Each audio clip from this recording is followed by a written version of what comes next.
दुर्गे स्मृता हरसि भीतिम् अशेषजन्तोः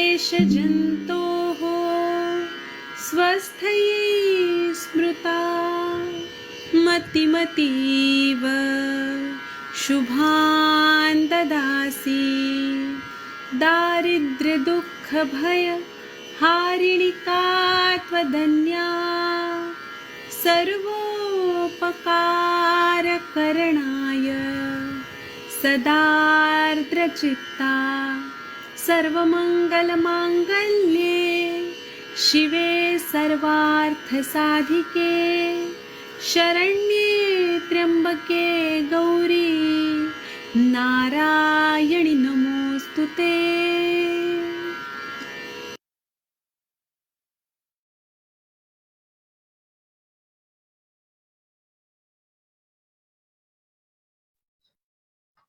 नमस्कार सभी को। आज के इस स्त्री रोग संभाषा के सत्र में आपका स्वागत है।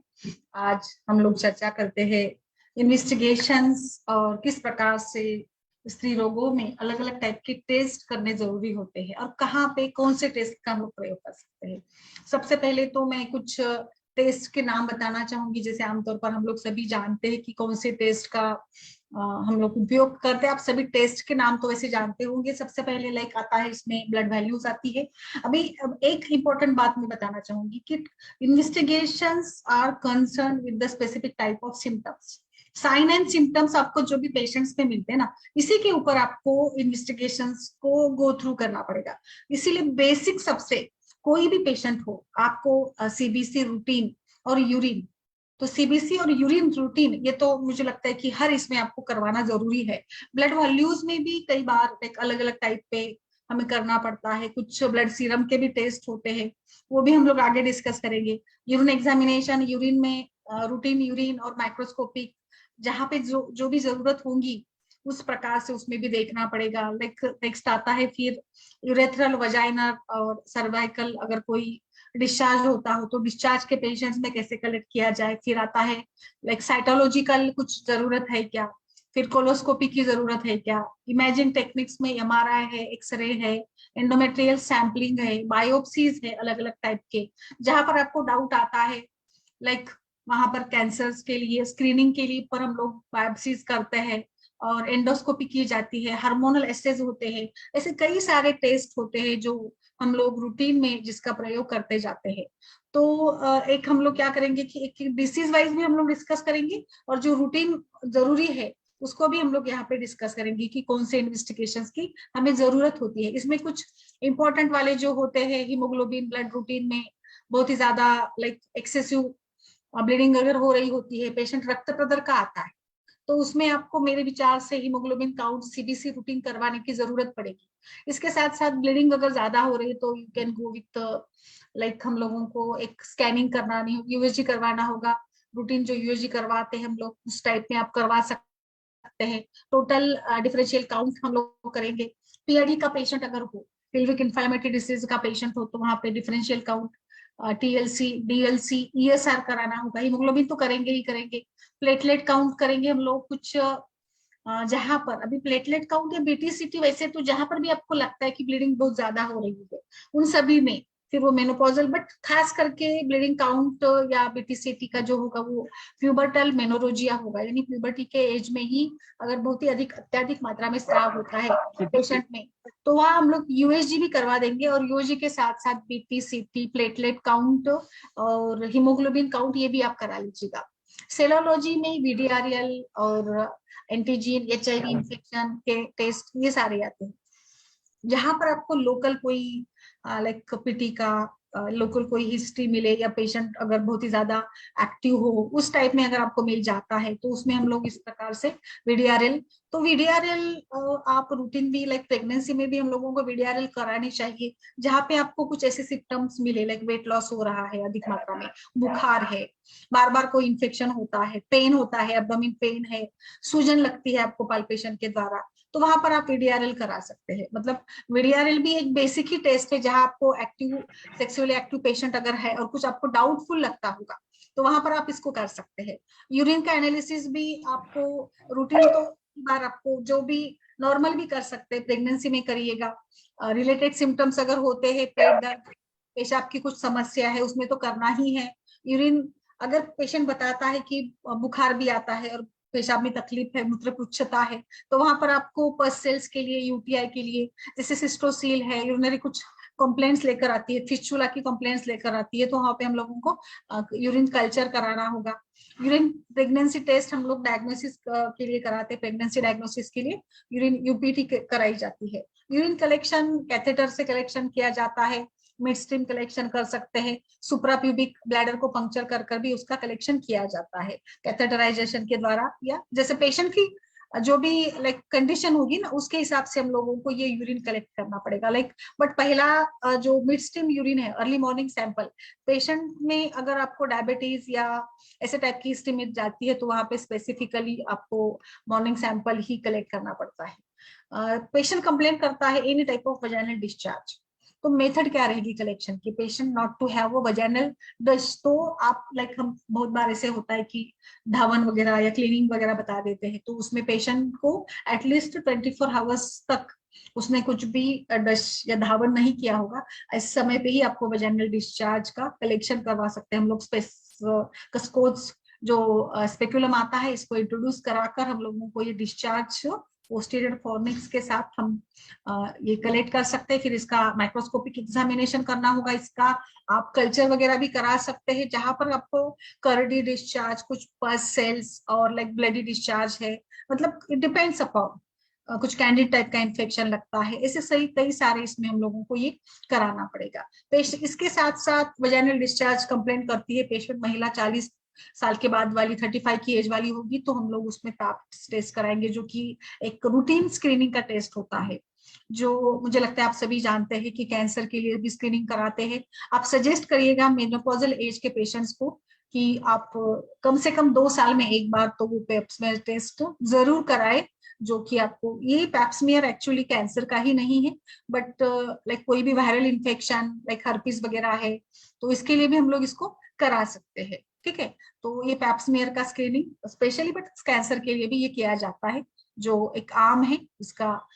फिर इसके साथ सेल्स देखे जाते हैं ना, नॉर्मल सेल्स है या कुछ उसमें डायसैक्रोपोएसिस वगैरह हो गया है क्या, कुछ चेंजेस आपको मिलते हैं क्या, because cancer is related with the cell abnormality, तो सेल की एबनॉर्मेलिटी को ही इसमें देखना होगा, जो सेल्स का डिस्ट्रक्शन हुआ है क्या, उसका क्या किस प्रकार से कुछ उसके न्यूक्लियर चेंजेस हो गए हैं क्या, उसमें न्यूक्लियस इरेगुलर एनलार्ज है क्या, डिसअपियर हो गया है क्या, ये सारे चेंजेस आई थिंक ये related to specially pathological branch से रिलेटेड ही ये सारे उसका मतलब एनालिसिस हम लोग करते हैं ना, क्लास 1 क्लास 2 नॉर्मल है या कुछ माइल्ड टाइप का है वगैरह वगैरह, इसमें जो रेंज आती है क्लास 1 क्लास 2 की।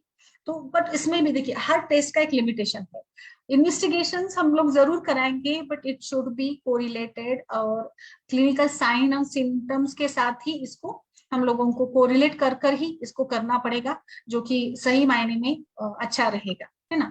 तो इस प्रकार से ये हम लोग करा देंगे। अभी मैं थोड़ा सा आपको इसमें एक और बता देती हूँ कि बेसिकली स्क्रीनिंग टेस्ट किस किस प्रकार से किन किन पेशेंट में स्क्रीनिंग कराई जा सकती है। Screening can be done at every stage, कभी भी आपको लगे कंसर्न कुछ लक्षण मिलते हैं तो वहां पर आपको स्क्रीनिंग सर्वाइकल कैंसर के लिए आप करा सकते हैं। Most commonly after the age of certain like 55-60 के अराउंड का पेशेंट, और उसमें अगर हम लोगों को ये कुछ ऐसे लक्षण मिल जाते हैं तो वहां पर हम लोगों को ये सर्वाइकल कैंसर का स्क्रीनिंग कराना पड़ता है। सेक्सुअली ट्रांसमिटेड डिसीज या इन्फेक्शियस डिसीज होगा तो उसमें भी हम लोग अराउंड मतलब जो भी एज होगी उसमें अराउंड 25 यंगर एज की महिला है तो उसमें भी हम लोगों को ये एसटीडी के लिए स्क्रीनिंग करानी होगी। और लाइक उसमें वेट लॉस वगैरह भी कुछ लक्षण मिल जाता है, उसको हिस्ट्री में समझ जाता है ना हम लोगों को कि किस प्रकार का उसका लाइफ है, वर्क लाइफ है। प्रेगनेंसी अगर हो तो उसमें भी हम लोगों को एक स्क्रीनिंग कराने की जरूरत हो जाती है। आजकल हम लोगों को पूछना भी पड़ता है इसमें, अगर आपको लगता है कि कुछ डिस्चार्ज की भी हिस्ट्री मिल रही है, पेशेंट को लोकल आपने एग्जामिन किया तो वहां पर भी आपको करना पड़ेगा। नेक्स्ट हम लोग डिसीज वाइज बात करेंगे, जैसे अभी हमने देखा कि कैंसर के इसमें स्क्रीनिंग अलग अलग टाइप से, कैंसर में मुझे लगता है आप पूरा टोटल ही प्रोफाइल कर लीजिएगा, रिलेटेड आप हार्मोनल प्रोफाइल करिएगा, सीबीसी तो करनी होगी, यूरिन रूटीन भी करना है आपको। आगे बढ़ते हैं इनफर्टिलिटी में भी मेरे विचार से इनफर्टिलिटी भी आपको उसी तरह से, मतलब सीबीसी से स्टार्ट करके यूरिन एनालिसिस, यूएसजी कराना होगा, आपको टॉर्च टेस्ट कराना होगा, एसटीडी करिएगा, थायराइड प्रोफाइल यानी पूरा हार्मोन प्रोफाइल करिएगा। आपको जिस प्रकार की भी हिस्ट्री मिलती है, रिपीटेड पीआईडी इन्फेक्शन मिलता है क्या, या रिपीटेड एबॉर्शन की हिस्ट्री आपको मिल जाती है क्या, तो इन सभी में भी आपको एक डायग्नोस्टिक प्रोसीजर करना पड़ेगा टू असेस द इनफर्टिलिटी। इसमें अलग अलग टाइप के बायोप्सीज भी इंक्लूड कर सकते हैं, लाइक सर्वाइकल बायोप्सी है, वेजाइनल बायोप्सी है, जो आपको मतलब कुछ रूल आउट करने के लिए आपको एक ये होगा, उसमें उसमें कुछ वल्वल बायोप्सीज भी होती है, लाइक डायग्नोस्टिक प्रोसीजर है ये भी। और इस टाइप से भी आपको करना पड़ेगा। यूट्रस का भी हम लोग स्क्रीनिंग कराते हैं, बायोप्सी कराते हैं, जो अलग अलग टाइप से ब्लीडिंग डिसऑर्डर्स है उसमें कराएंगे। फाइब्रॉइड या इरेगुलर मेंसेस का पेशेंट बोलता है तो उसमें भी, मतलब infertility related with PCOD, unknown cause, torch positive, धातु क्षयजन्य, वात प्रकोप जन्य, ऐसे अगर सब कुछ होता है तो इसमें भी हम लोगों को ये करना पड़ेगा। कोलोस्कोपी है, इसमें कर सकते हैं आप लोग एक इन्वेस्टिगेशन रूटीनली डायग्नोज कराने के लिए। फिर इसमें आप डीएनसी भी कराते हैं इनफर्टिलिटी को असेस करने के लिए कि क्या कॉज है, रूल आउट करने के लिए भी डायलिटेशन एंड क्यूरेटिव किए जाते हैं। बट डायलिटेशन एंड क्यूरेटिव का भी आप मिनिमम यूज करें। कई बार ऐसे होता है ना कि बार बार डीएनसी करने से भी अधेजन्स हो जाते हैं, and this adhesions are quite risky, next pregnancy के लिए भी रिस्की बन जाते हैं। और फिर आगे भी कभी पेशेंट को एक्सपोज करना पड़ा, उसमें कुछ सर्जरीज करनी पड़ी, तो उस समय भी ये थोड़ा सा तकलीफ देने वाला होता है। तो डीएनसी भी जहाँ पे आपको जरूरत ही थी, नहीं डीएनसी के बिना चल ही नहीं सकता है, वहां पर ही आप इसका ये कर सकते हैं, उपयोग करें ज्यादा। मेरा मानना ये है कि हम लोग क्लिनिकल असेसमेंट ज्यादा से ज्यादा करें, क्लिनिकली कोरिलेट करें, उसके बाद ही इन्वेस्टिगेशंस का रोल रहता है। फिर हिस्टोसैल्पिनिंगोग्राफी होती है, तो ये भी हम लोगों को इनफर्टिलिटी के लिए काफी इंपॉर्टेंट होती है, इसका भी हम लोग उपयोग करते हैं, लाइक कंफर्म कराते हैं। और ट्यूब्स की पेटेंसी भी देखी जाती है इसमें, हिस्ट्रोस्कोपी भी की जाती है इसमें इनफर्टिलिटी का असेसमेंट कराने के लिए। तो आई थिंक कि अगर आपको एक ये स्टेप बाय स्टेप करते जाएगा, बेसिक स्टार्ट करिएगा आप, और रूल आउट करते करते एक एक इन्वेस्टिगेशंस की तरफ आप जाइए। एक बार आपका कॉज फिक्स होना जरूरी है। तो इनफर्टिलिटी में तो वैसे कई सारे इन्वेस्टिगेशंस आपको करने होते हैं, तो हिस्ट्रोस्कोपी भी कर सकते हैं to look for the abnormalities of the uterus, और like uterine lining, endometrial lining जो है, तो एंडोमेट्रियल कैंसर तो नहीं है, या एसोसिएटेड कोई लाइक सिम्टम देखना होगा आपको, तो उसके लिए भी, या फाइब्रोसिस है क्या, फाइब्रॉइड्स है क्या, उसके लिए भी आप हिस्ट्रोस्कोपी कर सकते हैं। लेप्रोस्कोपी यानी यहाँ पर भी वही सेम तरीका होगा कि पेशेंट को डिटेक्ट करेंगे आप लोग कॉज। कुछ पेशेंट बार बार बताता है कि पेट में दर्द है, पेल्विक पेन है टिपिकली, और उसके साथ एसोसिएटेड इनफर्टिलिटी है, तो वहां पर भी हम लोगों को लेप्रोस्कोपी करानी पड़ेगी। कुछ सर्जिकल प्रोसीजर्स, बायोप्सीज भी इसमें एड ऑन कर सकते हैं। तो इनफर्टिलिटी के लिए तो काफी सारे टेस्ट स्क्रीनिंग आपको कराने पड़ते हैं। I think it depends upon the patient's age और उसकी हिस्ट्री पूरी, इसके ऊपर ही आपका डिपेंड करेगा कि आपको इनमें क्या क्या इन्वेस्टिगेशंस करने होते हैं। यूएसजी, प्रेगनेंसी टेस्टिंग, ये तो रूटीनली, यूएसजी तो कई सारे कंडीशंस में आपको करवानी पड़ेगी। पेशेंट एब्डोमिनल पेन बोलता है, पेशेंट फ्रीक्वेंसी ऑफ मिक्चुरेशन को बोलता है, पेशेंट कोई सर्टेन टाइप का बताता है कि मुझे इस विशिष्ट जगह पर पेट में दर्द होता है, तो यूएसजी तो आई थिंक गायनेकोलॉजी में तो बेसिक ही टेस्ट बन जाता है कि यूएसजी आपको कराना ही पड़ती है। पेशेंट के मेंसेस भी नहीं आ रहे होते तो भी आपको अल्ट्रासाउंड के साथ चलना पड़ेगा, है ना। तो अल्ट्रासोनोग्राफी वेरी कॉमन है पेशेंट्स में, वो आप हर जहां जहां पर भी आपको लगता है वहां वहां पर भी आप इसका प्रयोग कर सकते हैं यूएसजी का। एमआरआई कब करेंगे? एमआरआई मेरे विचार से एमआरआई लाइक पिट्यूटरी ग्लैंड का हार्मोन है, या फिर पेशेंट कंप्लेन करता है ब्रेस्ट सिक्रेशन का, कंप्लेन करता है फाइब्रोएडिनोमा है, तो इसमें क्या होता है ना, after the age of 40 breast secretion है, तो हम लोग रूल आउट करते हैं इसमें अलग अलग मैमोग्राफी, मैमोसोनोग्राफी की जाती है, एफएनसी की जाती है। इसके साथ कई बार पिट्यूटरी ग्लैंड भी एबनॉर्मल हो, पिट्यूटरी सिक्रेशंस के कारण भी अगर जो ये बन जाता है, तो इसमें भी कई बार ब्रेस्ट सिक्रेशंस होते हैं, तो वहां पे हम लोगों को एमआरआई करना पड़ता है। मैमोग्राम, मैमोग्राफी, मैमोसोनोग्राफी, ये एक सर्टेन एज के बाद भी करना होगा आपको, हर 45 एज की महिला में हर 2 साल में कम से कम, बट इसमें भी आपको थोड़ा कम से कम एक्सपोजर हो, इस प्रकार से ही सोचिए। कुछ लोग क्या है कि हर साल में कराते हैं, बट मेरे विचार से हर साल करने की जरूरत नहीं है अगर आपको कोई सिम्टम नहीं है तो। एंड इसमें आपको सेल्फ ब्रेस्ट पाल्पिटेशन आप खुद से भी जांच कर सकते हैं हर 6 महीने में। और वहां पे आपको कुछ डाउटफुल लगे, any type of lump, any type of unusual secretion लगे, तो आप इसको करिएगा, इन्वेस्टिगेशंस को करिएगा। तो एमआरआई तो वैसे हम लोगों को कम ही यूज में आता है ना। तो इस प्रकार से वजाइनल कल्चर, अगर वजाइनल सिक्रेशंस फ्रीक्वेंटली होते हैं तो उसमें हम लोगों को वो करना पड़ेगा। जहां पर आपको जो भी रिलेटेड कोई लक्षण मिलता है उसके विचार से ही हम लोगों को बायोप्सी करनी पड़ेगी।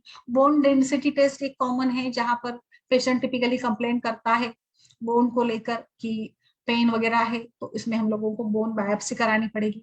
ब्रेस्ट बायोप्सी भी रिलेटेड विथ ब्रेस्ट के लक्षण मिल जाते हैं, तो वहां पर हम लोगों को ब्रेस्ट बायोप्सी करने की जरूरत पड़ जाती है।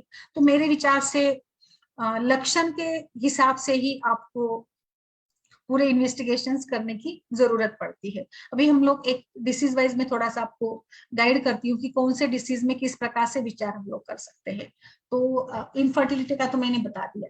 अभी नेक्स्ट आगे बढ़ता है वजाइनल डिस्चार्ज। वजाइनल डिस्चार्ज में भी आप वजाइनल कल्चर और पैप्समियर और सीबीसी, यूरिन रूटीन, इतने सारे आपको वहां पर इन्वेस्टिगेशन कराने पड़ेंगे। पीसीओडी है, पीसीओडी तो बेसिकली यूएसजी के साथ ही रूल आउट होता है। पीसीओडी अगर अनमैरिड महिला यानी गर्ल में है तो वहां पे आपको बस यूएसजी से ही काम चलना पड़ता है। मुझे नहीं लगता इसमें ज्यादा इन्वेस्टिगेशंस की जरूरत है। बट पीसीओडी और इनफर्टिलिटी, लाइक पीसीओडी अगर मैरिड वुमन में है तो वहां पे इनफर्टिलिटी का दूसरा कोई कॉज है क्या, इसके लिए भी आपको आप क्यूरेटेज भी करा सकते हैं। इसमें आप हार्मोनल प्रोफाइल की तरफ जाइएगा, जो आपको आगे की राह दिखा देगा कि भाई इनफर्टिलिटी के साथ साथ ये भी कुछ इश्यूज है। कई बार पीसीओडी में एंडोक्राइनल जो भी डिस्टर्बेंसेस होते हैं, हार्मोनल चेंजेस होते हैं, उसके चलते भी कोई हार्मोन कम ज्यादा हो जाता है, एंड्रोजन्स कम ज्यादा हो जाते हैं, तो उसको रूल आउट करने के लिए भी आपको वहां पर कुछ स्पेसिफिक ये सारे टेस्ट कराने पड़ते हैं। नेक्स्ट है मूत्र के विकारों में। मूत्र के विकारों में भी यूएसजी तो करनी ही पड़ेगी, यूरिन रूटीन कराना पड़ेगा, यूरिन कल्चर के साथ आपको जाना पड़ेगा, उसके साथ ईएसआर करवा लीजिएगा। तो जहां पर कोई पस सेल्स है, बुखार वगैरह बार बार आता है, तो वहां पर ईएसआर जरूर आपको ये देगा। यूरिन में ब्लड अगर आता होगा तो बीटीसीटी करवाइएगा, प्लेटलेट काउंट करवाइएगा, वो वहां पर इंपॉर्टेंट बन जाते हैं। आगे बढ़ते हैं हम लोग, नेक्स्ट डिसीज जो होगा इसमें रिलेटेड टू गायनिक, अगर आप लोग इसमें देखना चाहते हैं तो योनि व्यापत के जो 20 प्रकार बताए, वातज, पित्तज, कफज, या सारे जो भी योनि व्यापत बताए गए हैं, उनमें जो भी लक्षण एसोसिएटेड होगा उन लक्षणों के विचार के साथ ही आपको वहां पर विचार करना होगा। तो वजाइनल डिस्चार्ज में श्वेत प्रदर आ जाता है। फिर रक्त प्रदर का मैंने बताया कि जो ब्लीडिंग होगी उसमें किस प्रकार से विचार करेंगे। जैसे मेनोरोजिया है, मेनोपॉजल एज में है, तो वहां भी आपको स्क्रीनिंग करानी पड़ेगी। अब बायोप्सी के साथ भी कर सकते हैं।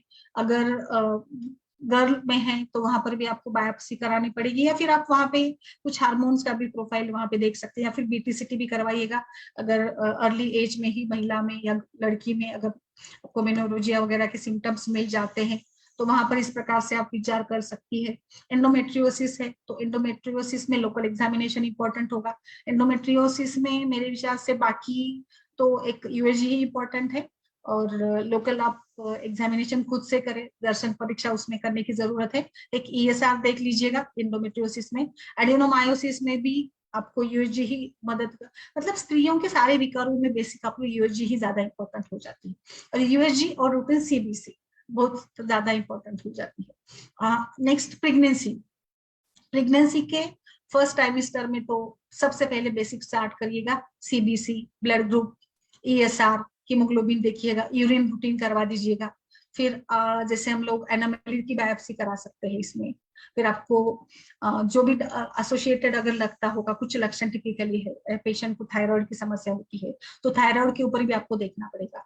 फिर आपको प्रेगनेंसी के एक एवरेजली 5 मंथ्स के बीच में एक बार रैंडम ब्लड शुगर करवा लीजिएगा। वैसे तो कोई जरूरत नहीं है, बट जैसे आजकल के माहौल में देखा जाए तो एक पेशेंट के लक्षण अगर मिले, कुछ थकान वगैरह है, प्यास बार बार लगती है वगैरह, तो उसमें आप एक रैंडम ब्लड शुगर भी करवा सकते हैं, जो एक आपको आइडिया देगा, एक इंसाइट मिल जाएगी आपको। हाँ, बट पेशेंट में स्पेसिफिकली टिपिकली अगर ऐसे कुछ लक्षण मिल जाते हैं कि पेशेंट बोलता है या डायबिटीज की हिस्ट्री है, तो वो तो आपको प्रेगनेंसी में कंटिन्यूली फ्रिक्वेंटली हर 3 महीने के बाद उसको कंट्रोल करते हुए उसको देखना ही पड़ेगा, और हम लोग उसको वही टाइप से विचार के साथ ही वहां पे आपको ये करना पड़ सकता है।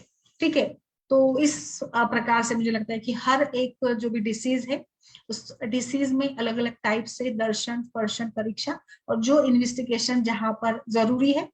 आपको इनफर्टिलिटी के तो मैंने सारे बता दिए कि इतने सारे हम लोगों को वहां पर करना ही पड़ेगा। तो अभी आप बताइए कि आपको स्पेसिफिकली कौन से डिसीज में किस प्रकार से विचार करना पड़ेगा, कहाँ पे आप वो बताइएगा, हम लोग उसको डिस्कस करते कि कौन से डिसीज में किस प्रकार से विचार करते हैं। इनफर्टिलिटी का मेजर हो गया, पीसीओडी का हो गया, मेंस्ट्रुअल इरेगुलरिटीज है, आर्थोव्यापद है, तो उसमें भी आपको यूएजी करानी पड़ेगी। नमस्कार मैम। नमस्कार नमस्कार, बोलिए बोलिए। मैम, हार्मोनल आपका- एसेस तो आपको यूजफुल ही रहेंगे हमेशा से। हाँ जी एक्सरे, हाँ बोलिए। मैम, ये बोला था जैसे ओवेरियन सिस्ट वगैरह होती हैं उसमें कैंसर मार्कर्स कौन से करवाने चाहिए हम लोगों को?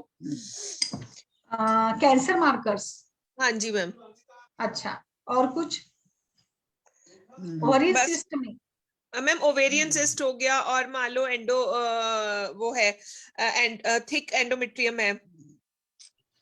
हाँ हाँ हाँ तो हाँ हाँ। थिक एंडोमेट्रियम में तो चलो एंडोमेट्रियल बायोप्सी हो जाएगी, लेकिन हम्म, इसके अलावा क्योंकि ओवेरियन सिस्ट में बहुत ज्यादा चांसेस रहते हैं ना कि ये कैंसर ओवेरी तो नहीं है, तो उनमें हमें कौन से मार्कर्स के ऊपर ज्यादा ध्यान देना है? मैम एक्चुअली ना कुछ मार्कर्स खास करके मैं बताना चाहूंगी, लाइक कैल्सिटोनिन जो होगा वो फॉर थायराइड कैंसर के लिए होगा। फिर अल्फा जो होता है ना, फीटा प्रोटीन करके एएफपी करके होता है, वो लीवर कैंसर का मार्कर बताता है। बीटा 2 होता है, बीटा 2 माइक्रोग्लोबुलिन जो होता है, ये एक प्रकार से ब्लड कैंसर का इंडिकेटर है। देन कुछ कैंसर एंटीजीन्स होते हैं लाइक CA-125, ये ओवरिन कैंसर का इंडिकेटर होता है। कैंसर एंटीजीन्स यानी एक 27 to 29 for breast cancer analysis. तो ये तो मुझे लगता है ना, ये आगे चलकर जहां पे आपको डाउटफुल लगता है वहां पर आपको ये मार्कर्स इंडिकेट करेंगे कि टिपिकली कौन सा कैंसर है। जी मैम। तो अलग अलग इसके लिए अलग अलग टाइप के मार्कर्स होते हैं। बीटा 2 है इसमें, जो मैंने अभी बताया। इसमें ब्लैडर का भी होता है ना, ब्लैडर बीटीए करके भी होता है कुछ। फिर BRCAC होता है, जीन म्यूटेशंस के लिए हम लोग इसको देख सकते हैं। अल्फा होता है, AFP होता है। तो ये मुख्य रूप से तो ये 5 मार्कर्स है। कैंसर एंटीजीन यानी 125, CA-125 ओवरियन कैंसर के लिए। आपने जो पूछा ना ओवरियन सिस्ट के लिए, तो इसमें आपको यही देखना पड़ेगा, CA-125 देखना पड़ेगा। जी और मैम। कुछ, और कुछ?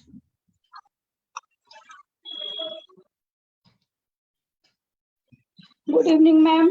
गुड इवनिंग, बोलिए बोलिए। मैम बोल रहे थे जिस पेशेंट का मात्रा बस्ती दिलाया था, आपने बोला था अदरक ये नशे का स्वरस देने के लिए, और बाकी रजा परवर्तनी और तिल और गुड़ का ये काढ़ा बनाया था। अभी तक मैसेज नहीं आया मैम। 5 ये कल 7 डेज हो जाएगा उनका। अरे बाप रे, तो मैम अभी ना थोड़ा वेट ही करेंगे, मुझे लगता है wait and watch is the best way. कई बार क्या होता है ना कि वो बनता ही नहीं है ना, तो फिर हम लोग कितना भी ट्राई करें तो कुछ बात बनती नहीं, तो बस I think wait and watch ही ठीक रहेगा इस केस में तो। अच्छा मैम, 2 मंथ लगभग हो जाएंगे उनको। मैं समझ रही हूँ। अच्छा, तो वेट एंड वॉच किया जाए। वेट एंड वॉच किया जाए, मतलब मेंसेस लास्ट वाला आके 2 मंथ्स हो रहे। हाँ होने वाले हैं, 19 को हो जाएंगे। यूपीटी तो निगेटिव है ना? Yes ma'am. आपने क्या क्या दिया ना, तिल गुड़ का काढ़ा? जी, और ये अदरक सोरस नस से लेने पे उनको वोमिटिंग वगैरह होने लगी तो मैंने मना कर दिया। और रजा परवर्ती 2 BD। ठीक है। रजत प्रवृत्ति कितना दिन का हो गया? वही 7 डेज हो जाएगा कल। ओके, आई थिंक वेट ही करना पड़ेगा ना। कई बार ऐसे होता है कि नेचुरली ही आती है वो, कितना हम लोग देंगे, थोड़ा वेट ही करते हैं फिर। Yes ma'am. और मैम जो मैंने आपको रिपोर्ट शेयर किया था फेलोपियन ट्यूब ब्लॉकेज वाला, हम्म तो अभी तो मेडिसिन मिली नहीं, तो क्या अगले मंथ से ट्राई करें, क्या उसको स्टार्ट करें? कौन सी क्योंकि अभी मेडिसिन नहीं मिली? कौन सी मेडिसिन नहीं मिली? मैम इधर मेडिसिन की बहुत दिक्कत है मेरे यहाँ। अभी मैंने नहीं, ऑनलाइन मैंने किया हुआ कौन सी है। बताई थी आपको और कौन सी नहीं मिली बताइए जरा, हम लोग रिप्लेस कर देते हैं। पंचतिक घृत था और हिंगू अचाचूर था, तो आपने बोला हिंगवाष्टक, हिंगवाष्टक तो मिल जाएगा, लेकिन पंचतिक घृत नहीं मिलेगा। बाकी तो अलग वर्तनी वगैरह मिल जाएगा। पंचतिक नहीं मिला तो त्रिफलाग्रुत से काम चला लीजिएगा फिर। मैम नहीं मिलेगा ना, मेरे को पता है। फिर यही कौन सा दिक्कत मिलता है हो आपके यहाँ ग्रुप? वही ये फल कल्याण वगैरह मिल जाएगा। बट अभी फल कल्याण का स्नेहपान करवाना वही ठीक नहीं लगता है ना मुझे। वही ना मैम, तो और मेंसेज भी। सिंपल आप गोघृत देंगे, सिंपल घर का घृत। हाँ वो तो मिल जाएगा। हाँ वो दीजिएगा फिर। लेकिन मैम 10 डेज के बाद मेरे को लग रहा है 10 to 12 डेज उनका मेंस आ जाएगा, तो प्लान किया जाए या अभी स्टॉप किया जाए इसको? नहीं, क्या बोला आपने? 10 से 12 दिन में उनका मेंस आ जाएगा फिर से, जो पेशेंट हैं ट्यूबर ब्लॉकेज वाले। तो अभी शुरू किया जाए या नेक्स्ट मंथ किया जाए जब मेंस आ जाए उसके बाद? हाँ चलेगा वैसे भी, बट अभी मात्रा बस्ती तो दीजिएगा ना फिर आप। तो अभी शुरू कर दूं क्या, कैसे? हाँ ना, मात्रा बस्ती का तो इफेक्ट गर्भ अच्छा ही होगा ना मैम, तो वह स्त्रोतस का। तो मैम किससे दिया जाए? सहचर तेल का मात्रा बस्ती दीजिएगा। सहचर तेल का? हाँ। अच्छा, तो मैम कब से स्टार्ट करूँ उसको? आप कल से करिएगा, 5 दिन का दे दीजिएगा, फिर नेक्स्ट साइकिल में हम लोग पूरा प्लान कराते हैं फिर। क्योंकि मात्रा अच्छा। बस्ती के लिए तो कोई हम लोगों को प्रॉब्लम नहीं है ना, वो तो हम लोग कभी भी करा सकते हैं, तो और डोजिंग अच्छी भी है 50 मात्रा बस्ती देना। 50 ml से शुरू करेंगे। हाँ 50 ml से दीजिएगा। और कितने तक जाएगा? ये 70 ml तक दीजिएगा। Okay ma'am. Hmm. Ma'am uterus fibroid वगैरह में चांस लेना चाहिए क्या? यूट्रस फाइब्रॉइड में? हाँ पेशेंट को लेना चाहिए, मतलब मेडिसिन वगैरह से कुछ? नहीं, क्या बता, यूट्रस फाइब्रॉइड में इंट्राम्यूरल फाइब्रॉइड है एक पेशेंट को, हाँ तो उसके लिए मेडिसिन वगैरह कुछ? हाँ बिल्कुल। इंट्राम्यूरल फाइब्रॉइड में तो मैम इसमें भी हम लोगों को रस रक्त मांस पाचक का यूज करेंगे। रस रक्त और मांस मेदो पाचक सभी का यूज करेंगे। कहीं ना कहीं फाइब्रॉइड मांस वृद्धि है नॉन नेसेसरी, तो इसमें रस रक्त मांस ये यूज करके आप इसमें अनुलोमन करवा दीजिएगा। हमको कोई भी फाइब्रॉइड अगर बन जाता है तो उसमें छेदन चिकित्सा करनी होगी, लेखन चिकित्सा, रुक्षण चिकित्सा करनी होगी। पेशेंट की एज बताइएगा, पेशेंट का वेट बताइएगा, और मैरिटल हिस्ट्री बताइएगा, मैरिड अनमैरिड, वो भी सारी बातें इसमें काम करेगी ना, वो भी विचार करना पड़ेगा। अच्छा। और डिटेल्स बताइए, मैं आपको पूरा प्लान बता देती हूँ। मैम कल के सेशन में मैं फिर बताती हूँ डिटेलिंग का। हाँ बताइए। अभी किसने बोला था? आपने ही बोला था ना। देखिए मैडम ने, डॉक्टर केतकी ने डाला है, आप आइए डॉक्टर केतकी जूम पर, तो उन्होंने वही डाला है। लाइक अशोकारिष्ट रज प्रवर्तिनी वटी डाली है और कन्या लोहादी डाला है, और फिर टैबलेट इवैन का बोल के आती है चरक की, तो वो भी उन्होंने डाला है फॉर इंड्यूसिंग द मेंसेस। आपका ही केस था ना ये अभी? जी मेंस जो नहीं आ रहा है 2 मंथ से। हाँ, तो एक इसमें अभी आप ट्राई करिएगा, अशोकारिष्ट का ट्राई करिएगा। अभी तो बाकी तो रजत को बस ज्यादा मत यूज करें, अशोकारिष्ट दीजिएगा, ओवरऑल अच्छा होगा। तो कहीं ना कहीं धातु क्षय जन्य अगर आत्म दृष्टि है तो फिर हम लोग कन्या लोहादी भी काम करेगी। सुन रहे दिलकश जी आप? आर यू गेटिंग दिलकश जी? यस मैम, अभी बीच में डिस्टर्ब हो गया। जी मैम बोलिए। ओके ठीक है। और रेखा जी मैं कुछ और मार्कर्स बता देती हूँ आपको। जी मैम। CA15 जो है ये मतलब CA125, CA15 both are used for breast cancer के लिए, आप उसको यूज कर सकती है। एंड CA125 ओवरियन कैंसर के लिए भी होगा। And this 15-3 CA27-29 breast cancer का ये ट्यूमर मार्कर है। फिर इसमें PSA करके आता है, प्रोस्टेट कैंसर के लिए आता है ये PSA।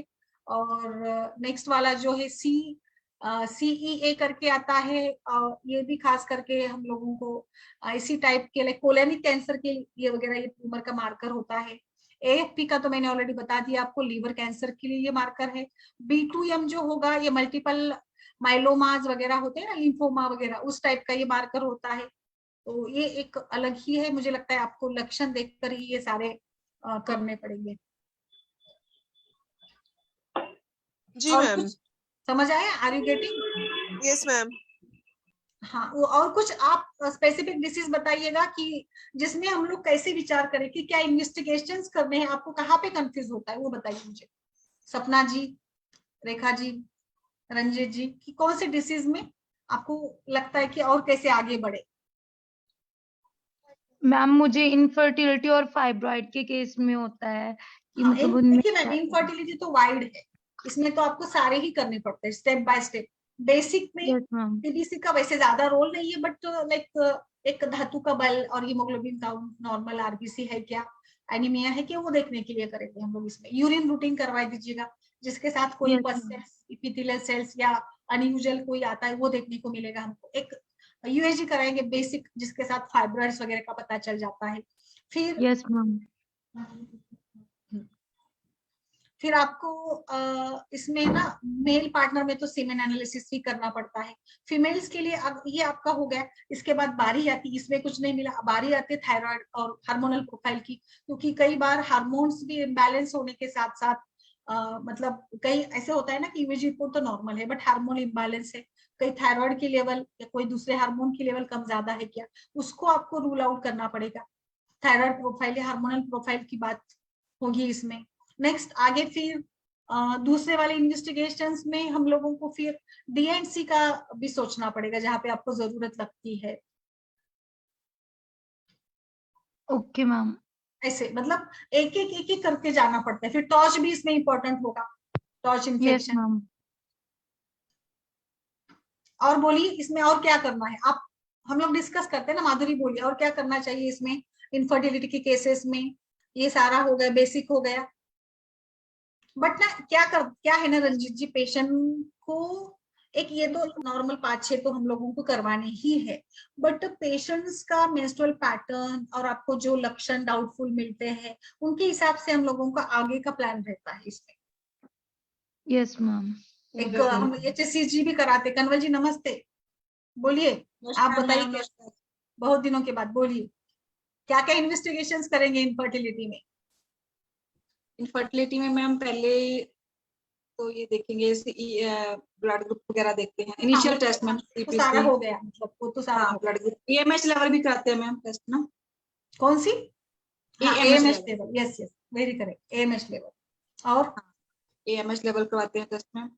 और अगर उसकी प्रीवियस हिस्ट्री हो कि उसके पहले मतलब कोई केस खराब हुआ है, अबॉर्शन वगैरह हुए हैं, तो उसमें फिर टॉर्च करवाते हैं। हाँ टॉर्च का तो है, टॉर्च है। फिर डीएनसी क्यूरेटेज कराएंगे हम लोग, डायग्नोस्टिक क्यूरेटेज करवाते हैं, हाँ जी। तो एंडोमेट्रियम, हाँ जी मैम वो करवाते हैं, हार्मोन्स का करवाते हैं।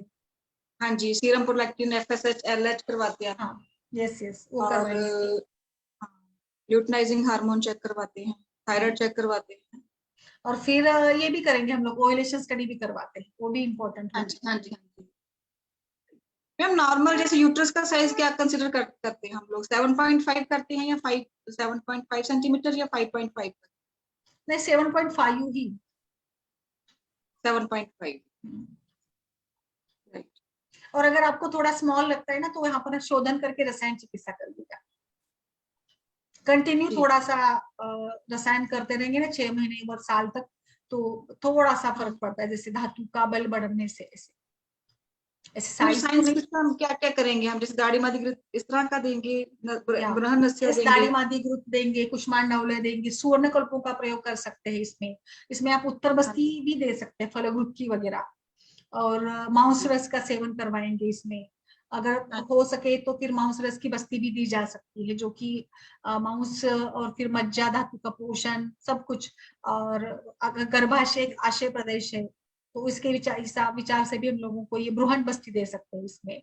तो बस्ती का ही बड़ा अच्छा रोल रहेगा। और ओवरऑल फिर हेल्थ इंप्रूवमेंट करनी होगी, दिनचर्या, ऋतुचर्या। आप इसमें सुवर्णकल्प का तो है, यानी रसायन चिकित्सा भी है, रसायन एवं माजीकरण दोनों करेंगे।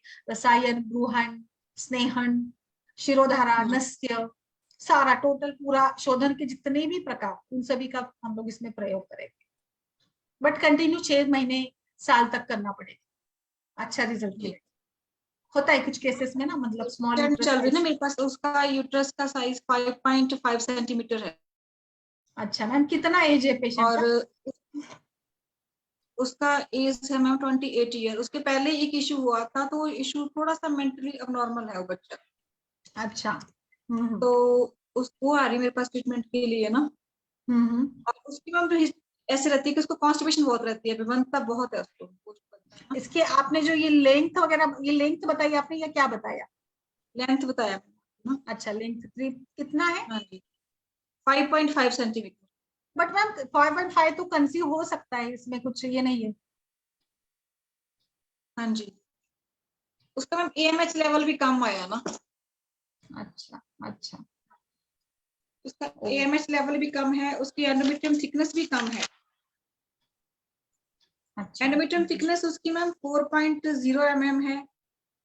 और यूट्रस का साइज 5.7 सेंटीमीटर था। और इसमें जो उसका AMH लेवल वो 6.70। उसका विटामिन D3 भी मैम करवाते हैं हम इनफर्टिलिटी में ना। हाँ, विटामिन D3 भी करवा सकते हैं, वैसे हाँ जी। ज्यादा एक्चुअली, बट ठीक है।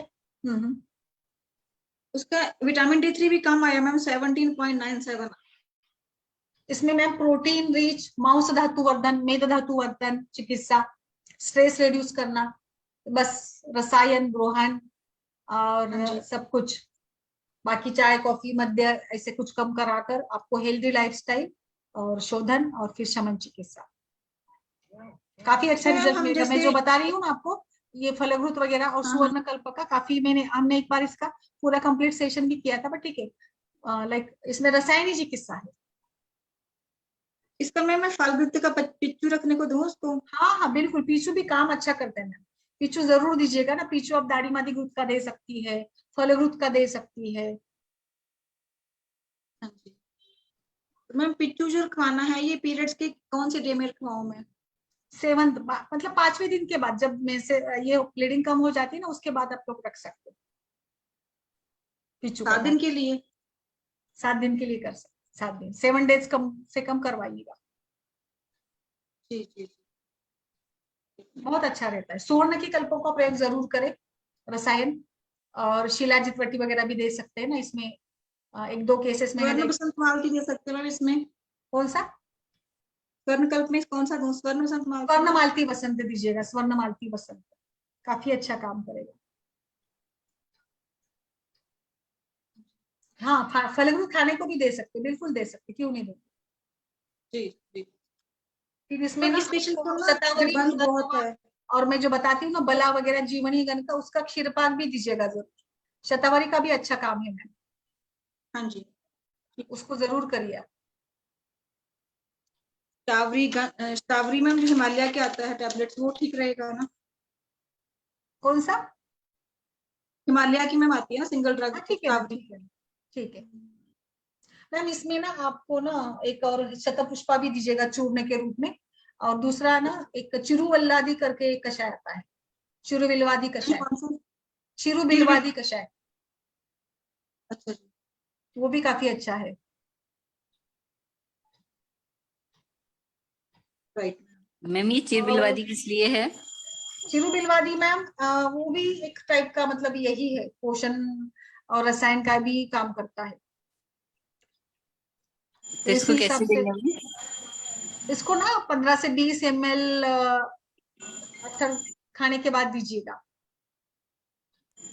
ओके मैम, पीरियड्स होंगे तभी भी हाँ, दे सकते एक्चुअली ये ना थोड़ा सा डाइजेशन को भी करेक्ट करता है, चिरुबिलवादी कषाय जो है ना, तो इसीलिए फिर डाइजेशन को भी इम्प्रूव करेगा, इसके हिसाब से ये दिया गया है। टैबलेट भी मिलता है मैम, टैबलेट में भी मिल जाता है आपको, आर्यवैद्य फार्मेसी का या कोट्याकल का आता है चिरुबिलवादी। ओके इसमें मैम। अभया वगैरह है ना, तो इसीलिए, और चित्रक भी है, थोड़ा आम और अग्नि को करेक्ट करेगा। तो मैम ये तो जनरल जिनको डाइजेशन का इशू है हम हाँ, उन उसमें पेशेंट भी को दे भी दे सकते, सकते बिल्कुल दे सकते, बिल्कुल दे सकते। हैं? खाने के पहले देना है? नहीं, खाने के बाद में दीजिए। हाँ, खाने खाने के के बाद। पहले, यस यस, खाने के पहले, खाने ओके के मैम। पहले। आम पाचन करता है तो खाने के पहले देंगे, दीपन भी करेगा, ये डाइजेस्टिव भी होता है ना, उस हिसाब से। मैम रसायन वाजीकरण और प्रोटीन रिच अच्छा रहेगा। घृतपान घृत खाने को, दूध खाने को, मांस खाने को लगवाइए पेशेंट को, अच्छा रहता है। मैम स्ट्रेस, मुझे शिरोधारा, शिरोबस्ती, ठीक मैम। शिरोधारा तो मैं कर रही, इसकी ना शीट वाला तेल से कर रही हूँ। मैम इस पेशेंट का ये रहा ना कि ये घृत बिल्कुल नहीं खाती, इसको स्मेल आती है उससे, तो बताया था यही कारण रहा होगा कि इसकी कोष्ठबद्धता बहुत ज्यादा है।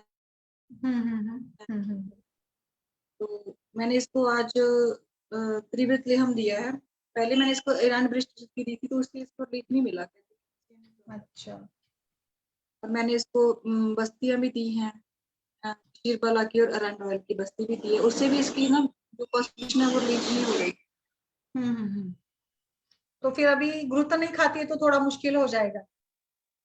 हाँ, उसको बोला तो है मैंने खाने के लिए, है ना, घृत नहीं खाती है तो फिर उसको अलग तरीके से ये करना पड़ेगा। अलग नारियल का सेवन करवाइएगा मैम, नारियल की बर्फी। नारियल काफी पोषक काम करता है, शीत भी होता है ना, मधुर भी होता है, और ये मतलब ओवरऑल स्ट्रेंथ बढ़ाता है, मांस धातु का पोषण करता है नारियल अच्छे से। नारियल मैम का कोई कंपनी वो जेल के कैप्सूल भी बनाती है, मतलब घी के, ऑयल के। थोड़ा अच्छा, सर्च करेंगे तो मिल जाएगा, वो दे सकते हैं। Soft gelatin, soft gelatin ma'am ma'am किस नाम से आते हैं? हाँ, सहस्त्र योगम भी बनाती है, केरला आयुर्वेदा भी बनाती है। केरला घी की कैप्सूल, हाँ हाँ अच्छा है ना फिर ये तो ऑप्शन, उसको फिर हाँ बस पानी के साथ निगलने का ना। हाँ हाँ। अच्छा, थैंक यू मैम। और मैम, बताइए चंद्र जी केसेस के बारे में। हाँ जी हेलो। मैम। कोई केसेस है तो बताइए। हाँ मैम, मैं बताती हूँ आपको केस। हाँ बोलिए मैम। रेखा जी, मेरे पास are you satisfied with like investigations को लेकर? बताइए सपना जी, रेखा जी, और कोई जी सवाल मैम। हो तो। मैम जी एक मैम, क्वेश्चन पूछना था। हाँ बोलिए। मैम एक 45 इयर्स की फीमेल है, उसको ना यूरिन इनकंटिनेंस है। मतलब वो जब तक चाहते हैं तब तक उनको हो ही जाता है, वो यूरिन कंट्रोल नहीं कर पाते हैं। हिस्टेरेक्टमी हो चुकी है पेशेंट की। बाकी और कुछ प्रोलैप्स वगैरह देखा आपने, मतलब हाँ मैम। प्रोलैप्स वगैरह देखा, लोकल एग्जामिनेशन या कुछ बाहर हाँ, आता है देखिए तो कुछ हो? नहीं है उसको। हाँ हाँ वो हिस्टेरेक्टमी हो चुका है ना उसका। हाँ हाँ हाँ, अच्छा। तो फिर मैम हम उसमें क्या शमन औषधि में क्या दे सकते हैं, और बस्ती वगैरह देनी है तो कौन से ऑयल से देनी है? तृणपंचमूल का एक कषाय आता है, तृणपंचमूल कषाय करके आता है, वो अच्छा काम करेगा इसमें। इसमें आप ये भी करा सकते हैं, वरुणादि कषाय का भी अच्छा है, चंद्र प्रभावती अच्छी काम करेगी। और प्रेशर कैसे आता है उसको? प्रेशर मैम तो ठीक से, हाँ ठीक से ही आता है, वो कंट्रोल ही नहीं कर पाती, तो पेशेंट को यूरिन हो ही जाता है थोड़ा। उसको केगल्स एक्सरसाइज करके आती है ना, वो एक्सरसाइज करवाइएगा, जो खास करके पेल्विक फ्लोर के लिए होती है ना, वो टाइप का हाँ मैम, एक्सरसाइज वो उसमें तो काम उसको करेगा। एडवाइस किया है, और चंद्र प्रभावती शिलाजीत करिएगा, शिलाजीत और त्रिवंग भस्म भी काम करता है इसमें अच्छे से, ओके। बहुत ही मैम अच्छे कितना से। कितना देना है शिलाजीत और त्रिवंग? शिलाजीत की टैबलेट दीजिएगा, और त्रिवंग भस्म 125 मिलीग्राम की मात्रा में दीजिएगा। बीडी? कोई मैम हिमैचुरिया या कोई, तो बाकी तो कुछ नहीं ना, बस ये ही है? नहीं मैम, बाकी कुछ नहीं है उसका। इवन यूरिन रूटीन माइक्रोस्कोपिक भी करा के देखा, वो भी नॉर्मल है। अच्छा, धनिया का ये भी काम करेगा मैम, धनिया का भी पानी। वो कैसे, रात को डिप करके धनिया हाँ, और सुबह डिप वो करके करिएगा, लेना है? डिप करके करिएगा। ओके। बाकी मैम कुछ उसको उत्तर बस्ती वगैरह मूत्र मार्ग से दी जा सकती है मैम, बहुत ही अच्छा रहेगा। उत्तर बस्ती हम लोग कर सकते हैं ना, उत्तर बस्ती के लिए ना मेरे विचार से चंदन बला लाक्षादि का तेल ही यूज करेंगे, अच्छा रहेगा वो। ओके मैम, मेरे पास बला अश्वगंधा है, तो वो चलेगा क्या? चलेगा, बला अश्वगंधा भी चलेगा, अच्छा। ये बला तेल से उनको अच्छा ही होगा, बला बल मिलेगा। Okay ma'am. बेस्ट रहेगा, वो भी यूज करके देख सकते हैं। तो उसको चंद्र प्रभावती, शिलाजीत, त्रिवंग और तृण पंचमूल कषाय स्टार्ट कर देती हूँ। चलेगा, इतना काफी है, और फिर आगे देखते हैं फिर हम लोग। Okay ma'am. और बाकी क्या कंप्लेंट है पेशेंट की, और क्या बाकी तो मैम हिस्ट्री है, कुछ भी कोई स्ट्रेस कंप्लेन वगैरह नहीं है है। क्या? क्योंकि स्ट्रेस के का साथ भी कई बार होता है ना ये यूरिन हाँ मैम, इनकंटिनेंस। पेशेंट स्ट्रेस तो लेती है थोड़ा, उसको ऐसे पेशेंट बोलती रहती है पेन सब जगह, मतलब सारे बोन्स में। तो उसके लिए तो हम उसको आमपाचन करा के भी तिक्षीर बस्ती स्टार्ट करने वाले हैं। तो इसका ही मैम थोड़ा एक और डाउट ना था। इसमें ना थोड़ा सा हम आगे के इसमें या कभी आप जैसे आपको थोड़ा चेंज करना होगा तो गोक्षुरादि गुगुल हाँ मैम। भी ऐड करवाएगा। गोक्षुरादि गुगुल श्वेत परपटी इसका कॉम्बिनेशन भी काफी अच्छा रहेगा। ओके मैम, ओके वो मस्त काम करेगा ये भी। ठीक है मैम, श्वेत परपटी और गोक्षुर गोकुल, ठीक है। हाँ यस यस। और दूसरा आपको अगर कुछ काढ़ा बनाकर पिलाना है इसको तो इसमें पाषाण भेद, पुनर्नवा, वरुण, गोक्षु ये सभी का मिलाप कर दीजिएगा। ओके मैम, ठीक पाषाण है। भेद जरूर डालिएगा। पाषाण भेद, ठीक है मैम। और पेशेंट का बाकी लाइफस्टाइल थोड़ा करेक्ट करवाना ये भी जरूर रहेगा इसमें, हाँ मैम। है ना। और कोई बताइएगा और क्या कर सकते हैं इसमें। Over control, over active bladder है तो तिल तेल का भी बस्ती काम करता है मैम ना एक्चुअली। अच्छा, तो मैम दोनों में से कौन सा ज्यादा बेटर रहेगा? चंदनी दीजिएगा अभी तो आपके पास में, सॉरी बला अश्वगंधा है ना, बला अश्वगंधा दीजिएगा। Okay ma'am.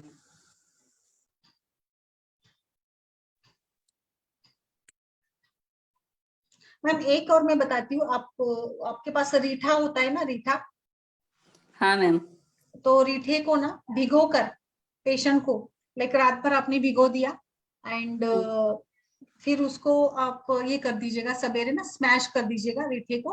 और स्मैश करके लाइक आपने जैसे 2 चम्मच रीठा ले लिया, एवरेज 1 से 1.5 गिलास पानी में भिगो दीजिएगा और सवेरे नेक्स्ट डे को स्मैश करिएगा। और स्मैश करके उसको छान कर इसका पानी एक 7 डेज तक उसको सवेरे मॉर्निंग में पानी पीने को दीजिएगा। ये एक मुझे किसी ने बताया था, उसने अच्छे से उसका उपयोग किया था, तो मैं इसमें हम लोग ट्राई करके देखते हैं रीठे का। ठीक है, रीठा तो मिल जाएगा इजीली। हाँ बिल्कुल बिल्कुल बिल्कुल, देखते हैं ना कैसे रिजल्ट मिलता है। ठीक है मैम, इतना स्टार्ट करती हूँ। ओके। और बताइए कन्वल जी इसमें। हाँ बोलिए मैम, मुझे पूछना था, आपने मतलब कल पेशेंट में बताया था कि उनको पिचुदारन भी करवाना है और मात्रा बस्ती भी देनी है, तो उनमें मतलब पहले हम पिचुदारन 30 मिनट का करवा के उसके बाद मात्रा बस्ती देंगे? दोनों में थोड़ा सा आधा घंटे का समय ये करिएगा। Okay ma'am. तो मैम एक जो फेब्रॉइड का पेशेंट था, उनको मेंसेस आ गए हैं, तो अभी फिर उनको आपने इरिन तेल से अनुलोमन बोला था, तो वो अभी मतलब करवा दें फिर मतलब? नहीं, मेंसेस के दौरान नहीं कराएंगे अनुलोम, मेंसेस नहीं के मैम, बाद ठीक हो करवाते हैं। गए मेंसेस। मेंसेस क्लियर हो गए ना? यस मैम, तो कल करवाइए क्लियर हो अनुलोमन। गए। अनुलोमन मैंने ऐसे ही बताया था या स्नेहपान के साथ बताया था? मैम स्नेहपान के साथ बताया था आपने, पंचतिक्त घृत के साथ। हाँ हाँ हाँ, ठीक है। फिर स्नेहपान स्टार्ट कर दीजिएगा, अगर ब्लीडिंग नहीं है पेशेंट में तो 6th डे से स्टार्ट कर सकते हैं। Okay ma'am. 5 दिन तो कम से कम रुकेंगे और 6ठे दिन से स्टार्ट करेंगे। ठीक है ma'am, thank you ma'am. Yes. और इज इट क्लियर? और कोई बताइएगा ओवर एक्टिव ब्लैडर में और कुछ कैसे विचार कर सकते हैं, तो कोई आपका अनुभव भी इसमें डालिएगा। ओवर एक्टिव ब्लैडर में ना थोड़ा मानसिक चिकित्सा भी इम्पोर्टेंट है।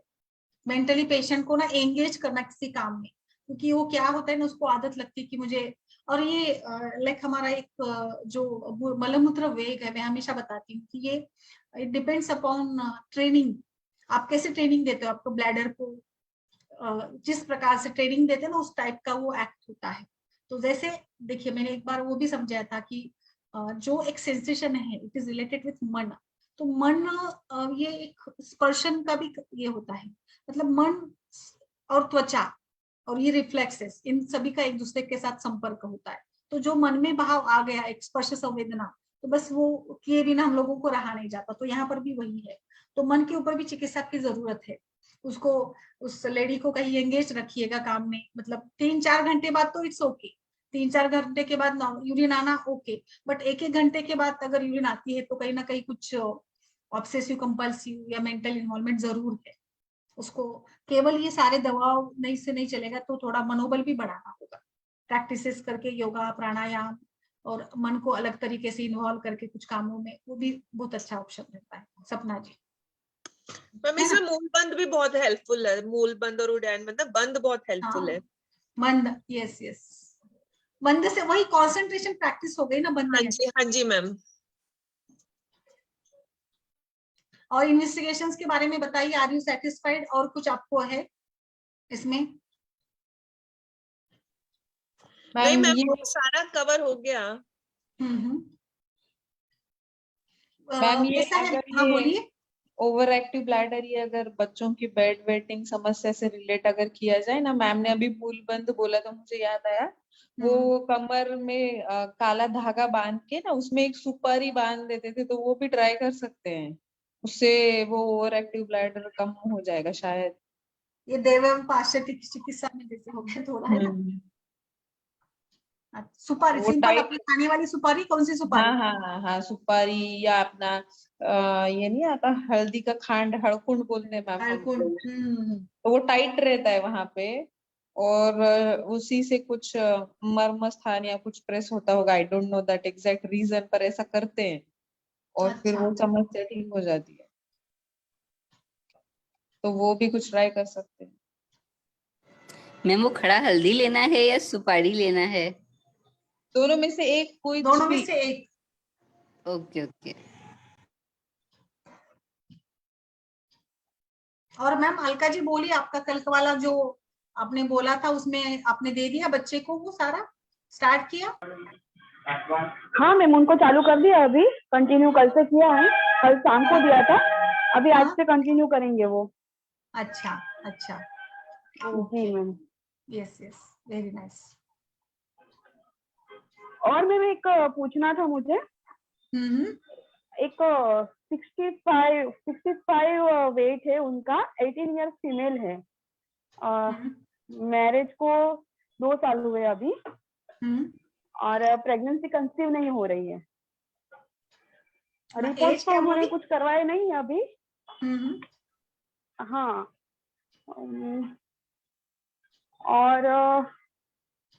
और कोई तकलीफ नहीं है, लेकिन वही है कि उनका है ना, तो वो क्या, प्रकृति तो उनकी मुझे कफज लगी। उनको मैंने यूएसजी के लिए बोला है मैम, अभी वो अच्छा। 2 या 3 दिन काम में क्या करते हैं, क्या आपको करवाऊंगी। हेतु क्या मिल रहे?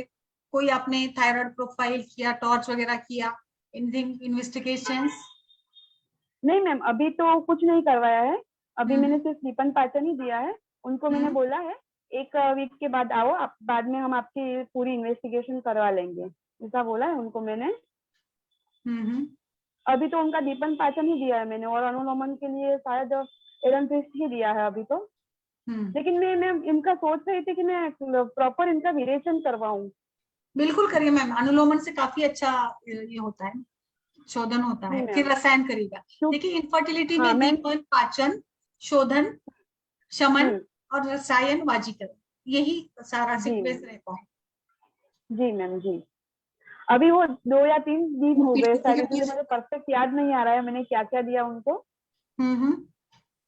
इस वीक में आएंगे तो मैं फिर मैसेज इसमें डाल दूंगी, और रिपोर्ट के लिए जो आपने आज बताया वो सब मोस्टली तो करवा लेंगी, क्योंकि उनकी एज है ना बहुत कम है, 18 ईयर्स की है अभी।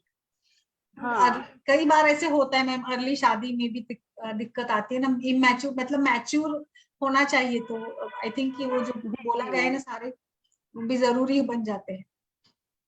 संपूर्णता, शरीर में संपूर्णता, और फिर हस्बैंड की भी आयु कम होगी। हाँ, उनकी भी शायद 20 या 21 होगी, इससे ज्यादा तो नहीं होगी शायद। और बाकी पेशेंट ठीक ठाक है, वेट वगैरह, मतलब धातु बल वगैरह अच्छा है? हाँ, वो सब ठीक है, मेंसेस का भी रेगुलर है, मंथ में आ ही जाता है, और 4 to 5 डेज मेंस्ट्रुअल रहता है। और प्राणी का भी ऐसा कुछ इश्यू नहीं मिला मुझे, प्राणी दृष्टि का ऐसा कुछ मुझे नहीं मिला, लेकिन बाकी मलमूत्र थोड़ा सा वगैरह मुझे सब ऐसा कुछ? लग रहा है छोटी एज है तो फिर उससे वो स्ट्रेस फैक्टर एक होता है ना। हाँ, लेकिन मैं उनका रिपोर्ट वो सब देख लूंगी, बाद में आपको बताऊंगी ना। मुझे लगता है ना, थोड़ा शादी को कितने महीने हो गए, साल हो गया? 2 साल हुए मैम। तो 16 साल में शादी हो गई? जी मैम। ये तो यहाँ पे क्या किसी का जल्दी हो जाता है, गांव से है मैम पेशेंट। समझ रही हूँ मैं, हाँ। हाँ तो एक्चुअली मैम थोड़ा सा 1 साल रुके तो भी चलता है, नहीं इतनी छोटी उम्र में इतना ट्रीटमेंट क्या जरूरत भी नहीं है वैसे तो। कोई जरूरत नहीं है मैम, लेकिन उनको वो उनके ससुर और हस्बैंड लेके आए थे, और उसमें क्या होगा, अभी मैं उनको मना कर दूंगी ना तो वो फिर दूसरे के के पास पास चले जाएंगे, जाएंगे। उसका कोई इश्यू नहीं है, उसका तो कोई इश्यू नहीं है, लेकिन फिर क्या होता है हार्मोनल और वो सब ट्रीटमेंट चालू हो जाती है ना, फिर इतना अच्छा अभी के लिए तो इतना अच्छा नहीं है, इसीलिए फिर मैंने उनको मैम क्या बोला कि पता कोई कभी बात कभी ना केवल अनुलोमन दे दिया आपने, एक अनुलोमन का जी मैम। कोर्स दे दिया, कुछ केसेस में मैंने देखा कि विरेचन दे दिया और फिर हम लोग फलद्रुत और ये देते हैं ना बीज पुष्टिकर या कोई ऐसे योग, कंसीव हो जाता है पेशेंट, तो थोड़ा जी सा मैम। कहीं भी दोष होगा तो वो चला जाता है। और विरेचन दोनों में करिएगा, तो प्लान आप जब भी करेंगे ना इनफर्टिलिटी का शोधन हाँ दोनों में हाँ करिएगा, पति पत्नी दोनों में दोनों में करिएगा, कराऊँ। हाँ हाँ हाँ हाँ तो ठीक रहता है। दोनों, हम लोग उनको भी बोला है, उनके हस्बैंड को भी मैंने बोला है, वो आपका भी मैं रिपोर्ट करवा ही लूंगी साथ में, क्योंकि अगर एक इनका भी हो जाता है तो फिर एक बार आपका भी देख ही लेंगे कि ऐसा है क्या है। ठीक है ठीक है। जी मैम। और बताइए अंजू, कनवल जी आप टॉपिक बताइए, कोई एक एक्सपर्ट्स का सेशन रखना है नेक्स्ट वीक में, अभी तो बहुत सारे सेशन चल भी बहुत दिनों से। हाँ मैम मेरी तरफ ऐसा है कि जैसे ना हमें 3 फेज होते हैं ना, जैसे मेंस्ट्रुअल फेज के लिए ल्यूटियर फेज हो गया और प्रोलिफेरेटिव फेज हो गया है ना, और इस तरह से मैम हम जैसे मान लो कि हमारा जो प्रोलिफेरेटिव फेज है इसमें हम क्या मेडिसिन दे सकते हैं, जब ओवुलेटरी फेज है तो आप कौन सा मेडिसिन दे सकते हैं ना, इस तरह से प्लीज सेशन करवा दीजिएगा। अच्छा ठीक है। मतलब नॉर्मल जैसे हमारे पास बहुत सारे पेशेंट इनमें आपको कहाँ पर कौन से इसमें यूज करना है, इसमें मैं वात पित्त कफ का अगर देखेंगे तो जैसे आपको पता है कि जो ब्लीडिंग फेज होती है इट इज लाइक पित्त फेज होती है ना। नेक्स्ट वाली जो फेज होती है ये लाइक कफ का काल माना गया है, तो बल वाला काल होता है, एंड नेक्स्ट वाला फिर वात दोष का होता है। ऐसे टाइप में हम लोग विचार कर सकते हैं। ठीक है जी जी। तो इसीलिए मैं फिर 7वें दिन का और 12 जो 16 दिन तक बताती हूँ ना, बस्ती वगैरह बताती हूँ, तो ये पोषण का ही काल है, रिजनरेशन का काल होता है। तो इस बीच में आप धावन से लेकर रसायन चिकित्सा, बस्ती चिकित्सा, ये सब कुछ कर सकते हैं, ये बेस्ट रहेगा। कोई मेंस्ट्रुअल पेन का पेशेंट है, कष्टार्थों का पेशेंट है, तो उसको मेंसेस के पहले 7 दिन की मात्रा बस्ती काफी आरामदायी रहती, तो मेंस्ट्रुअल पेन कम हो इसके लिए कोई मेडिसिन देना हो तो वो कम से कम मेंसेस के डेट के पहले 10 दिन स्टार्ट कर सकते हैं, वो फेज उनके लिए इम्पोर्टेंट होती है। फिर भी अगर आप ऐसे स्टेप वाइज बताना चाहते तो हम लोग उसके ऊपर एक सेपरेटली डिस्कस करते हैं, है ना। ओके और हाँ बोलिए, चलिए हाँ बोलिए मैम। Good evening ma'am. हाँ गुड इवनिंग बोलिए मैम। मेरी वो पेशेंट थी ना जो पीसीओडी वाली, मैंने डिस्कस भी किया था, जिसको स्कैंटी पीरियड्स फिर से शुरू हो गए, जैसे 22 को उसको पीरियड्स आए थे पहले, तो फिर अभी दोबारा से उसको ब्लीडिंग हो गई थी 2-3 दिन पहले से। उसकी फिर मैंने मात्रा बस्ती शुरू की हुई थी सहचरादी तेल की, कुबेराक्षवटी वगैरह, मांस पाचक वगैरह, वो मैंने बंद कर दिया। कुबेराक्षवटी भी मैंने बंद कर दी मैम उसकी। उसकी मात्रा बस्ती भी मैंने 2-3 दिन के लिए बंद की थी। अभी उसको 2 दिन जैसे स्पॉटिंग ही थोड़ा मतलब थोड़ी ज्यादा ब्लीडिंग रही है, नॉर्मल से कम, बट नॉर्मल से कम। अब उसको बंद हो गई है ब्लीडिंग। अब उसको क्या शुरू करूं अभी मैंने दशमूला रिष्ट भी दिया था उसको। दशमूला रिष्ट चल रहा है क्या? जी मैम वो दिया हुआ था मैंने दशमूला रिष्ट ना उस दिन थोड़ा से। सा ना हम लोग इसमें धात्री लोह दे दीजिएगा, धात्री लोह देते हैं अभी हम लोग, थोड़ा धातु बल बढ़ाने का सोचते हैं मुझे लगता है। वो ओबीज है मैम वो पेशेंट, मुझे ये नहीं समझ आ रहा कि उसको इंटरमेंस्ट्रुअल ब्लीडिंग क्यों हो रही है, जैसे 2-3 कई बार होता है, मैं पीसीओडी के केसेस वगैरह हो ना तो कभी कभी होता है, मतलब वो कुछ हम लोग इसमें ये नहीं कर सकते है ना। जी मैम। अभी मैं उसको क्या कंटिन्यू करूं? अभी मैं उसको शतावरी और शिग्रू दे रही थी, थोड़ा सा शिग्रू मिक्स करके शतावरी वो दे रही थी मैं उस दिन से उसको। हाँ वो तो ठीक है, पर शिग्रू बंद कर ही दीजिएगा, फिर शिग्रू के कारण भी हो सकता है मैम, उष्ण है ना इसमें ना। वो तो मैंने बाद में द्राक्षारिष्ट शुरू किया है। द्राक्षारिष्ट और दशमूलारिष्ट बेस्ट रहेगा, या तो द्राक्षारिष्ट, क्योंकि द्राक्षारिष्ट कैसा शीत गुण का है, तो आगे रसायन पोषण का भी काम अच्छा होगा, as a increasing overall immunity and stamina भी बढ़ेगा। आप उशिरासो देते हैं तो केवल पित्त का शमन होगा, रक्त का शमन होगा, बट द्राक्षारिष्ट देते हैं तो ये सभी इसमें ये हो जाता है। इसमें और मैं अशोकारिष्ट भी, शतावरी तो कंटिन्यू करिएगा, एक द्राक्षारिष्ट ऐड करिएगा मेरे विचार और से। मैं इसमें क्या क्या दूं, और इसको अभी मैं मींस क्या ऐड करूं, अभी शुरू करूं अब मैं उसको? अब फिर आप यहाँ पे ना मुक्ता और प्रवाल पिष्टी भी दे सकते हैं, बिकॉज अभी उसका थोड़ा हम लोग पित्त शमन करवा देंगे और धातु का बल बढ़ा देंगे, क्योंकि रक्त और पित्त के कारण ही ये डिस्फंक्शनल यूट्राइन ब्लीडिंग या स्पॉटिंग हो गई ना, तो कहीं ना कहीं पित्त की शमन की जरूरत है। तो बस, और अभी ये जैसे द्राक्षारिष्ट है, मुक्ता और प्रवाल ऐड करके एक विरेचन दे देते हैं। ठीक है मैम। कितने दिन के लिए दूं पित्त अभी का मैं शमन ये हो 10? जाएगा ना, इसके लिए। जी ठीक मैम। है, जी मैम। तो अभी शायद तो उसको थोड़ा सा एमेनोरिया शमन ही भी करते हैं। पित्त के बढ़ने से ही एमेनोरिया हो रहा था शायद उसको अभी। यस यस यस यस, और जी आपने वो शिग्रू भी दे दिया, तो मुझे लगता है शिग्रू भी थोड़ा बंदी करना ठीक रहेगा। ठीक है। वो वैसे मैंने काफी कम ऐड किया था, शतावरी ज्यादा ऐड ठीक की है, थी कभी कभी ऐसे। सूट नहीं होता अभी, और उसकी हाँ। प्रकृति वगैरह भी थोड़ा ये होती होगी मे बी, बट अभी थोड़ा मुक्ता और प्रवाह दीजिएगा, पित्त का भी शमन होगा और बाकी धातु का भी, मतलब ओवरऑल सभी के लिए अच्छा होगा मुक्ता और प्रवाह। ठीक है मैम, ठीक है, ऐड करती हूँ मैं। ठीक है मैम, थैंक यू मैम। चलिए फिर आज के लिए रुकते हैं। आज हमने इन्वेस्टिगेशंस को देखा, एंड आई होप कि आपको ये यूजफुल रहेगा। ठीक है, चलिए फिर। Thank you so much ma'am. चलिए फिर, नमस्कार सभी को। आते रहिए कनवल जी।